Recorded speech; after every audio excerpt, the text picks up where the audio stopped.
आज की स्टोरी में लेकर आया हूँ ऐसे दो दोस्तों की कि जिनके आप शौक़ सुनोगे तो आप भी हैरान हो जाओगे। इनके शौक़ ये थे कि भाई चलो आज की रात हम कब्रिस्तान रुकते हैं, वहाँ पर होता क्या है, और आज की रात हम शमशान घाट में रुक कर देखते हैं वहाँ पर होता क्या है। और इनको लॉन्ग ड्राइव का भी काफ़ी ज़्यादा शौक़ था कि हम दोनों जने जाएंगे लॉन्ग ड्राइव पर, लेकिन अगर क्या हो जब ये दो जने जाएं और तीसरा भी कोई ना कोई इनके साथ इनके घर आ जाए। बिल्कुल ऐसा ही इंसिडेंट हुआ इनके साथ, राहुल और अर्जुन के साथ। और ये पूरा इंसिडेंट आया है मेरे पास कानपुर से। पूरी वीडियो सुनाऊंगा फ्रेंड्स, लेकिन पहले चैनल का इंट्रो।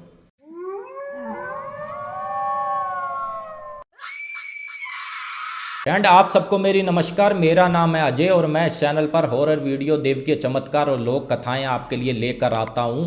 अगर आपके पास भी कोई भी ऐसा एक्सपीरियंस है तो प्लीज़ डिस्क्रिप्शन खोलें, फेसबुक, जीमेल, कहीं भी आप सेंड कर सकते हैं। आइए शुरू करते हैं फ्रेंड्स आज की स्टोरी। सबसे पहले मैं आपको मुख्य किरदार से रूबरू करवा दूं। दो दोस्त होते हैं, एक का नाम होता है राहुल और एक का नाम होता है अर्जुन। जो राहुल होता है उसके घर में उनकी मम्मी होती हैं, और जो अर्जुन होता है उसकी फैमिली वेल सेटल्ड होती है, सब लोग भाई बहन माता पिता। राहुल जो होता है काफ़ी ज़्यादा पैसे वाला होता है और कुछ समय पहले इसके पिताजी एक्सपायर हो जाते हैं, लगभग सन 2001-2 के करीब। और इनको पैसे की तरफ से तो कोई तंगी नहीं होती कि बंदा ये कहे कि हाँ भाई पैसे की वजह से कोई कमी है। अपना स्कूल, ये आप स्कूल कह लो, कॉलेज कह लो, अच्छे से पास आउट करते हैं और अपने घर में ये डिमांड करते हैं राहुल और अर्जुन कि हम नौकरी करना चाहते हैं, कि नौकरी का क्या स्वाद होता है, एक बार कर लें हमारा शौक़ पूरा हो जाएगा। तो इन दोनों की फैमिलियाँ कहती हैं, बोले बेटा तुम्हारी इच्छा है, हमारी तरफ से ना तो हाँ है ना तो ना है, तुम अपने शौक़ पूरे कर लो, अभी तुमने कॉलेज पूरा किया है। ये अपना सीवी मेल करते हैं नोएडा की एक अच्छी कंपनी में। तो यहाँ से मज़े की बात ये देखो, दोनों की एक कंपनी में ज्वाइनिंग हो जाती है और इनकी जॉब भी लग जाती है। ये चले जाते हैं दोनों जने जॉब करने नोएडा, और जैसे ही 6-7 महीने कंटिन्यू वहाँ पर ड्यूटी करते हैं तो राहुल और अर्जुन का मन ये करता है कि भाई काफ़ी समय हो गया, हम अपने कानपुर नहीं गए, कानपुर की गलियाँ नहीं देखी, चलो भाई चलते हैं। ये दोनों जने चले जाते हैं और राहुल क्या करता है, वहीं से ही गाड़ी भी बुक करवा देता है, सारे पेमेंट वगैरह कर देता है। बस ये समझ लो जाकर नई कार उसने अपने घर में डालनी थी, कि उसका सपना था कि मैं नोएडा से आऊँ तो एक नई गाड़ी में बैठ के आऊँ। सेम टू सेम उसने किया भी वही। अब यहाँ पर जैसे ही अपने घर पहुँचे तो क्या होता है, राहुल के दिमाग में एक कीड़ा कूदता है कि भाई हम आज लॉन्ग ड्राइव पर चलते हैं आज की रात और थोड़ा सा मज़े लेंगे। अर्जुन को फ़ोन करता है कि भाई चल आज रात को तैयार रहना, मैं लॉन्ग ड्राइव पर चलूँगा और तू मेरे साथ रहेगा। तो इस पर अर्जुन की भी हामी हो जाती है और ये दोनों जने चले जाते हैं लॉन्ग ड्राइव पर। और लॉन्ग ड्राइव के लिए सड़क चुनते हैं जो कानपुर से उन्नाव के लिए मार्ग पड़ता है, वहाँ के लिए। और थोड़ा सा इनको ऑफ रोडिंग का भी शौक़ होता था कि भाई नई नई गाड़ी ली है तो उसकी थोड़ी माइलेज देख लें, इसका पिकअप देख लें क्या होता है। ये थोड़ी सी आगे बढ़े तो एक कच्चा रास्ता जा रहा था, छोटा सा जंगल था उसी के बराबर में ही, और कुछ एक गाँव भी थे आगे चलकर, वहाँ पर ये गाड़ी डाल देते हैं। मुश्किल से 2 से 3 किलोमीटर आगे बढ़े होंगे तो इनको एक चौराया दिखा, और चौराहे के बीचों बीच में इनको एक ऐसी चीज़ दिखी जो इनकी गाड़ी की ब्रेक लगा दी, इनकी गाड़ी रुकने पर मजबूर हो गई। चौराहे पर रखा था टोना टोटका, एक गुड़िया रखी थी, एक मिट्टी का कलश रखा था, उसमें नींबू ले लो, सिंदूर ले लो, और मोमबत्तियाँ टाइप की जल रही थी। अब इस पर अर्जुन बोलता है, बोला भाई तूने गाड़ी क्यों रोक दी? तो बोला यार आगे देख, आगे सीन क्या है। अब यहाँ पर अर्जुन ये बोला यार ये तो टोना टोटका है और इसको लांघना सही नहीं है, तू ऐसा कर गाड़ी वापस ले ले, यहीं से वापस चलते हैं। तो इस पर राहुल बोला यार ये बात तू कह रहा है, तू तो मेरे साथ पूरी रात शमशान घाट रुका, कब्रिस्तान रुका, हमारे तुम्हारे शौक़ कुछ निराले ही हैं, तो इससे हमें क्या हो जाएगा। राहुल अपनी गाड़ी से उतरता है और जो वहाँ का सामान पड़ा हुआ होता है ऐसे उठाता है और ऐसे करके फेंक देता है। आकर फिर जैसे ही गाड़ी में बैठने लगता है तो क्या होता है, एक धमाके की आवाज़ इनको सुनाई देती है और जैसे अपनी गाड़ी की तरफ देखता है राहुल, तो उसकी गाड़ी के दोनों पिछले टायर फट चुके होते हैं या पूरी की पूरी हवा ख़त्म हो चुकी होती है। अब गाड़ी ना तो आगे बढ़ने की ना तो पीछे बढ़ने की। अब ये गाड़ी में बैठते हैं और बोले अर्जुन यार लग रहा है आज की रात हमको यहीं काटनी पड़ेगी, क्योंकि भाई आप समझ ही सकते हो गाड़ी तो चल नहीं सकती। तो अर्जुन बोला बिंदास होके सोते हैं, सुबह देखेंगे जो भी होगा। ये हल्का हल्का म्यूजिक बजाते हैं और उसी में सोने की कोशिश करते हैं गाड़ी में। तो होता क्या है, लगभग आधा घंटा बीता हुआ होता है, वहाँ पर कोई काली सी बिल्ली आती है तो वो उनकी गाड़ी पे ऐसे करके स्क्रैच मारती है। तो यहाँ पर राहुल काफ़ी ज़्यादा इरिटेट होता है और गाड़ी से निकलता है। बोला अभी मैंने नई गाड़ी ली है, ये स्क्रैच मारेगी। और बिल्ली को भगाते भगाते थोड़ा सा आगे बढ़ता है तो इस पर अर्जुन की आवाज़ आती है, क्या भाई बिल्ली को मार ही देगा? तो इस पर राहुल बोला आज मैं इस बिल्ली को थोड़ा लंबा भगा कर आता हूँ। जैसे ही बिल्ली थोड़ा आगे जाती है राहुल उसके पीछे भागने लगता है और उसी तरफ ही जंगल भी होता है। और भागते भागते मुश्किल से 5 मिनट हुए होते हैं तो वो बिल्ली कहाँ गायब हो जाती है, राहुल को मिलती नहीं। अब राहुल वहाँ से वापस आने को होता है लेकिन राहुल को रास्ता नहीं मिलता। राहुल ये सोचता है भाई 5 मिनट मुझे आने में लगे, अब कम से कम 10 मिनट तो मैं चल चुका हूँ लेकिन सड़क क्यों नहीं आ रही, और लग रहा है कि भाई मैं ये रास्ता भटक गया हूँ। अब ऐसे करके सिर घुमा के देखता है और हल्के हल्के कदमों में चलता चला जाता है कि काश कोई मिल जाए, काश कोई मिल जाए।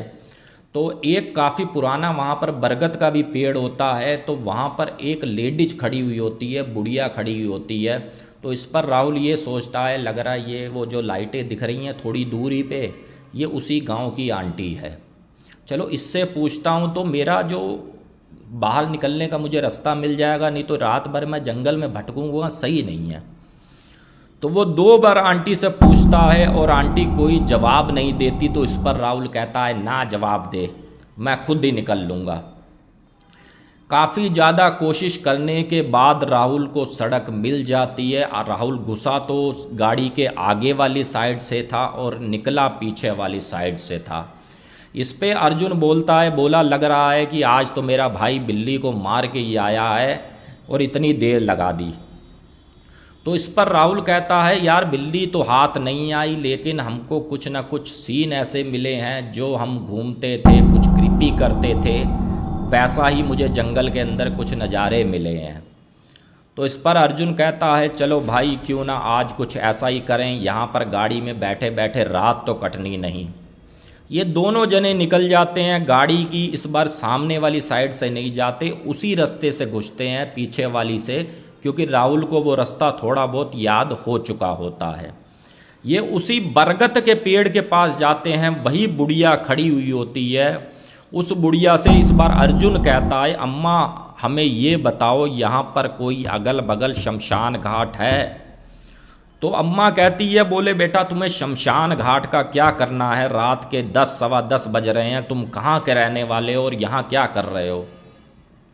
तो इस पर राहुल बोला अम्मा हमारे शौक ही कुछ निराले हैं, हमें तो ऐसी ही जगहें पसंद आती हैं, हमारा घूमने का मन करे तो हम रात रात भर गुजारते हैं। तो इस पर अम्मा कहती है, बोले बेटा चले जाओ, ये एरिया सही नहीं है, काफ़ी ज़्यादा ख़तरनाक है।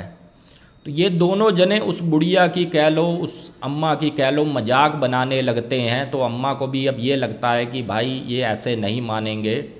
तो अम्मा ये कहती है ठीक है बेटा तुम मेरे पीछे पीछे आओ, मेरा घर भी थोड़ा सा उससे आगे को है, मैं तुम्हें वहाँ छोड़ के चली जाऊँगी, तुम अपना शमशान घाट रुक जाना।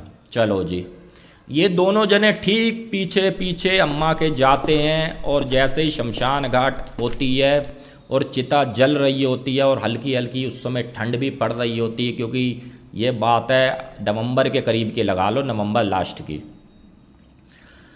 और अम्मा कहती है ठीक है भाई अब मैं जा रही हूँ, ये तुम्हारा एड्रेस था मैंने तुम्हें पहुँचा दिया। और ये क्या करते हैं, इनको जब ठंड लगती है तो उसी चिता पर ही हाथ सेक रहे होते हैं। और जैसे ही रात गहराती है तो ये थोड़ा सा पीछे एक पुलिया पर आकर बैठ जाते हैं और क्या देखते हैं, ठीक सामने एक औरत खड़ी हुई है और काफ़ी ज़्यादा इनको देखकर हंस रही है। और इस पर राहुल की और अर्जुन की चीख निकलती है। बोले ये तो भाई कोई ना कोई चुड़ैल है, हम लग रहा है गलत जगह फंस गए, वो अम्मा सही कह रही थी। राहुल भाग यहाँ से, इतना बोलना था। दोनों जनों ने ये नहीं देखा कि रास्ता किस तरफ था, कहाँ जाना था। ये सीधा जैसे तैसे सड़क पर आते हैं और लगभग 10-15 मीटर की दूरी पे इनकी कार होती है और कार के पास आकर गहरी गहरी सांस लेते हैं। बोले भाई हमें यहाँ से निकलना पड़ेगा, क्योंकि उस जंगल से आवाज़ काफ़ी ज़्यादा आने लग गई थी, चीखने की, चिल्लाने की। और अर्जुन अपना फ़ोन निकालता है, अपने पिताजी को फ़ोन करता है, पिताजी ऐसी ऐसी बात है।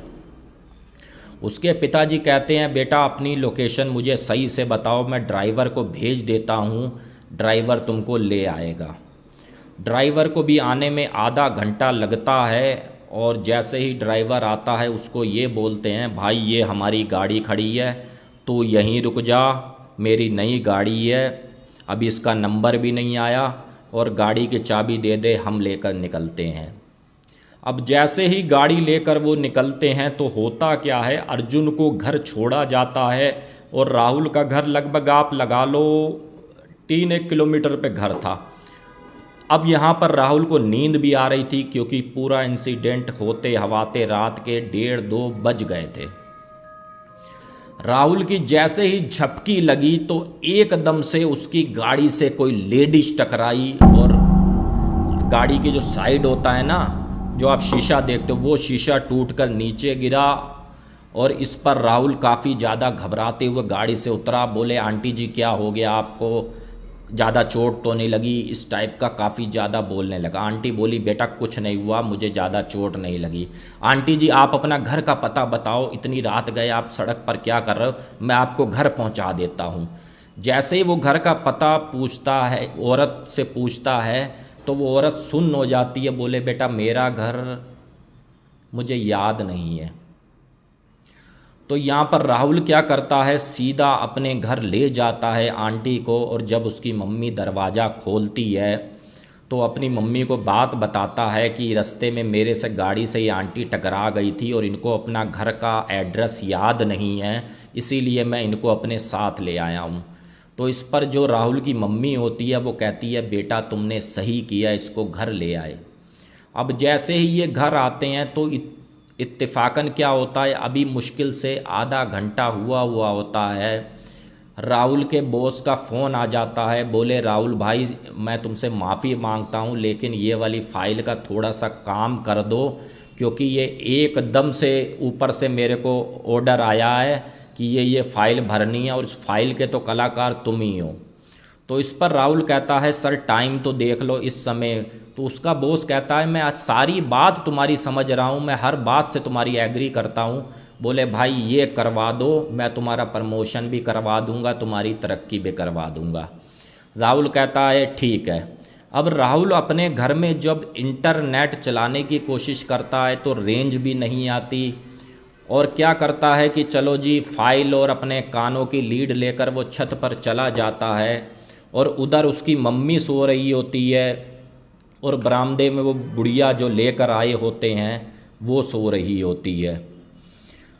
राहुल को कुछ नहीं पता था कि क्या होने वाला है। अब जैसे ही वो बुढ़िया रात के लगभग 3 बजते हैं तो अर्जुन की मम्मी को काफ़ी ज़्यादा पायलों की आवाज़ आती है और ऐसा महसूस हो रहा था जैसे हमारे बरामदे में काफ़ी ज़्यादा कोई डांस कर रहा हो, नाच रहा हो और काफ़ी ज़्यादा तेज़ तेज़ आवाज़ें आ रही हों। उसकी मम्मी हल्का सा दरवाज़ा खोलती है और देखती है वही औरत अपने बाल खुले कर कर और यहाँ पर माथे पे एक काला टीका लगाकर नाच रही होती है। तो इस पर वो बोलती है राहुल की मम्मी बहन जी क्या हो गया, आपकी तो तबीयत ख़राब थी, अब नाच क्यों रहे हो। जैसे ही इतना बोलती है तो वो दरवाजे पे हाथ मारती है वही औरत, और अपने असली विकराल रूप में आती है। उसके दांत जो होते हैं ये वाले काफ़ी ज़्यादा लंबे लंबे हो जाते हैं। राहुल की मम्मी गिरती है और वो सीने पर आकर बैठती है और उसका ऐसे करके गला दबाने की कोशिश करती है। यहाँ पर राहुल की मम्मी काफ़ी ज़्यादा चीखती चिल्लाती है, लेकिन राहुल जो होता है कानों में अपनी लीड लगाकर काम कर रहा होता है। जब झटपटाहट काफ़ी ज़्यादा बढ़ती है तो उसको क्या दिखता है, जो औरत को सामने एक बिल्ली है, वो उसकी मम्मी को छोड़ती है और सीधा उस बिल्ली की तरफ लपकती है और बिल्ली का ऐसे करके गर्दन उखेड़ती है और उसका खून जो होता है, मांस होता है, खाने लग जाती है। इस पर उसकी मम्मी हिम्मत जुटाती है, भागने की कोशिश करती है और जैसे ही दरवाजे की तरफ बढ़ती है तो वो ऐसे करके हाथ मारती है, इतने इतने लंबे नाखून उसके। तुरंत उसकी मम्मी बरामदे में गिरती है और बरामदे में ही एक डाइनिंग टेबल होता है, उस पर एक गुलदस्ता रखा हुआ होता है इतना बड़ा। जब वो गिरता है नीचे तो राहुल को महसूस होता है कि भाई ये आवाज़ काहे की है। अब जैसे उसकी मम्मी गिरी हुई होती है, वही औरत फिर से उसकी मम्मी के सीने पर बैठती है और पीछे से राहुल आता है और एक गुलदस्ता और रखा हुआ होता है, मिट्टी का गमला कह लो, ठीक उसके सिर पर मारता है और वो ऐसे कर कर देखती है और पीछे को गिर जाती है।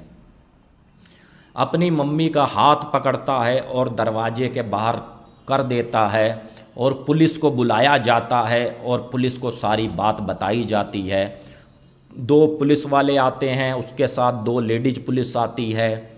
बोले क्या क्या हो गया जी, ऐसा ऐसा हो गया। पूरे घर में देखा जाता है, परखा जाता है, लेकिन कोई नहीं होता। सिर्फ एक बिल्ली मरी हुई होती है और उसका खून होता है फैला हुआ पूरे फर्श पे।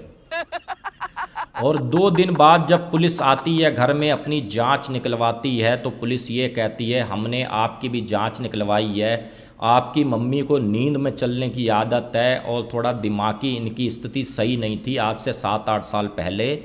तो ये भाई आपकी मम्मी ने ही बिल्ली को मारा है और कोई भी ऐसी एक्टिविटी नहीं है और कुछ भी नहीं। यहाँ पर पुलिस क्या करती है, वो फाइल दबा देती है और अपने हाथ झाड़ लेती है। जैसे तीसरा चौथा दिन होता है तो वही औरत फिर से उनको दिखने लग जाती है और काफ़ी ज़्यादा इनकी जो मम्मी थी बीमार रहने लगी। आप ये समझ लो, अगर यहाँ पर बालाजी की एंट्री नहीं होती तो इनकी मम्मी को कोई बचा नहीं सकता था। यहाँ पर अर्जुन तक भी सारी बात पहुँचती है कि भाई ये इंसिडेंट हो रहे हैं, और उस दिन के बाद वो पूरी फैमिली अर्जुन के घर में ही रहती है। अर्जुन के पिताजी एक ऐसे ब्राह्मण को जानते हैं जो हनुमान जी का जागरण करते थे और काफ़ी ज़्यादा हनुमान जी का उनके सिर पर आशीर्वाद था। उनके पास लेकर जाया जाता है, पूरी बात बताई जाती है, तो उन्होंने ये कहा कि इन्होंने तुम्हारे लड़कों ने खुद बला अपने घर बुलाई, वो तो उसी जंगल से इनके पीछे आ गई थी, वो सब एक दिखावा था कि एक्सीडेंट ये सब, तो वो इनको सबक सिखाने के लिए आई है। लेकिन फिर इन्होंने माफ़िया मांगी और उसी गुरु के पैर पकड़े कि भाई हमें क्षमा कर दो, आज के बाद हम ऐसा कुछ नहीं करेंगे।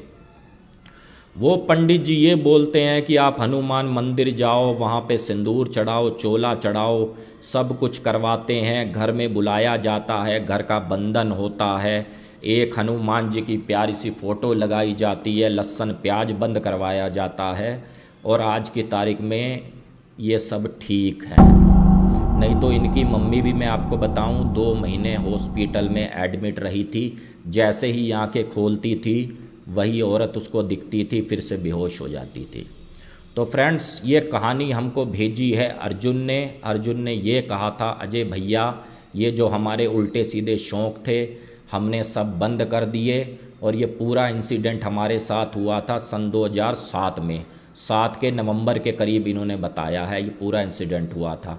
लेकिन आज की तारीख में ऐसा कुछ भी नहीं हुआ, और जो राहुल है उसने लगभग इसकी सज़ा लगभग 3 महीने कंटिन्यू झेली थी। चैनल को सब्सक्राइब नहीं किया तो प्लीज़ सब्सक्राइब कर लें, काफ़ी ज़्यादा मेहनत लगती है वीडियो बनाने में। हर हर महादेव।